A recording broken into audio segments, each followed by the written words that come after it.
You ever notice how folks from the US and the UK can say the same thing totally differently? Right? You've nailed the grammar, but real, everyday conversation just feels different. So let's follow a simple story to see exactly how an American and a Brit would describe the same things.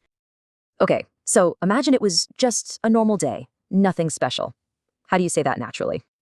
Well, an American might say it was pretty standard. Yeah, using pretty there to mean quite. But a Brit, they would probably go with the word fairly instead. It just sounds more natural. And that moment you're scrolling on your phone in bed, yep, there are different phrases for that too. In the US, you'll hear I laid in bed, but over in the UK, it's I stayed in then. And get this, they mean the exact same thing. Both are totally correct. All right, let's head to the kitchen. You're in a rush, just making something simple for breakfast. An American might say they whipped up some toast. It just sounds fast and easy, right? And whip up is great because it also suggests you're just using whatever ingredients you have on hand. And with breakfast, you need a drink.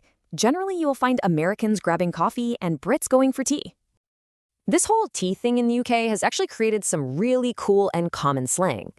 So cup of tea just kind of got squished together over time into one easy word, cuppa. So if a Brit asks if you fancy a cuppa, they're just asking if you want some tea. Simple as that. Okay, time to go. And to talk about leaving, both sides use special little verbs called phrasal verbs. The tricky part is you often can't guess the meaning just from the individual words alone.